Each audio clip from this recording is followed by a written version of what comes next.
What's up, YouTube? So this one's a long one. I'm gonna need you to get some water, get some food, whatever, because you're gonna want to watch the entire video. If you haven't read about Facebook all over the internet this past week, then you definitely need to get it together. Essentially, for those who haven't or have very little knowledge on the topic, Facebook messed up. Aww. So a little backstory for you real quick. Cambridge Analytica is a British political consulting firm, and essentially what they do is collect lots and lots of data. This data is collected for businesses and governments in order to change audience behavior, which basically means that if a political party or a business or whatever hires Cambridge Analytica, they can influence your behavior through social media or whatnot. They promote ideas in ways that they know you'd want to interact with. So Cambridge Analytica was indeed hired by the Trump campaign in the 2016 elections. Now, before you close this video, because you have no idea what it does with Facebook, let me tell you.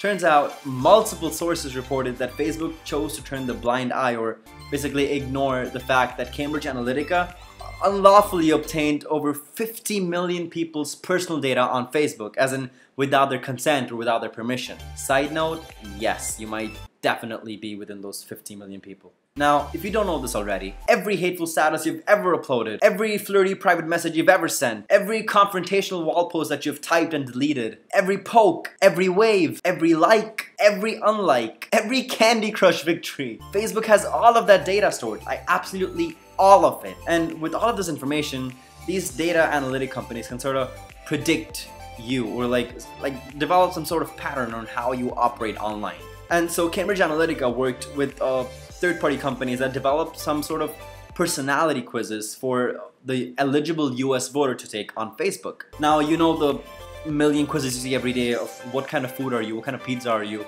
who's going to be your next crush in 2020, whatever. This was just one of those many surveys. And these quizzes gave Cambridge Analytica a sense of how the voter was inclined to vote. And in the same manner, now that they kind of know you, they can change you. 32,000 US eligible voters were given $2 to $5 to take this personality quiz on Facebook. Now this collected your likes, your personal info, your friends' info, and all of this amounted to 50 million Facebook users. A few important members of the Trump's electoral campaign claimed that a big reason behind their win was Facebook. Meet Christopher Wilde. The 28-year-old Canadian data genius with pinkish hair and a septum piercing is the reason millions of Facebook users plan on stopping being Facebook users. Mark Zuckerberg claimed that this was obtained unlawfully and it was totally wrong the way that it came about, and blah blah blah blah blah.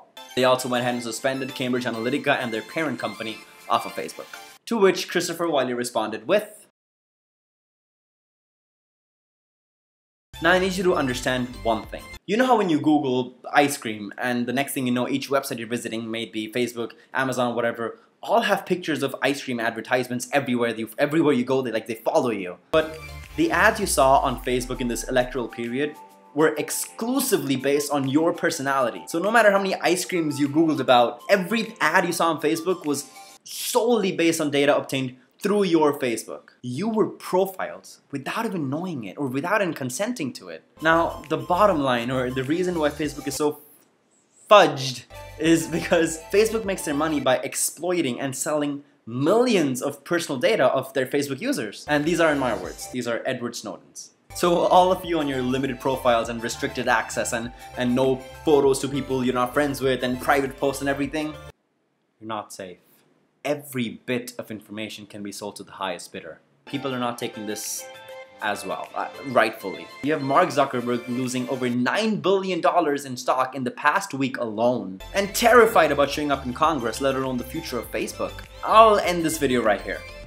It's been a lot, and if you're still here, I deeply, deeply, deeply appreciate you. But also you're welcome, because now you know a very important point in history, because Facebook, believe it or not, like it or not, is literally part of our history. It's how not only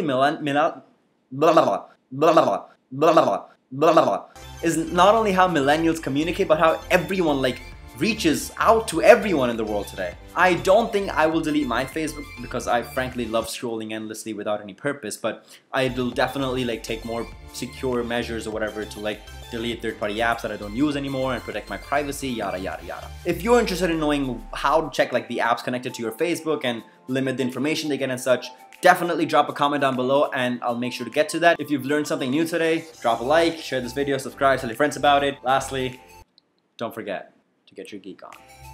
Also, side note, new glasses. I hope you like them. Get your geek on.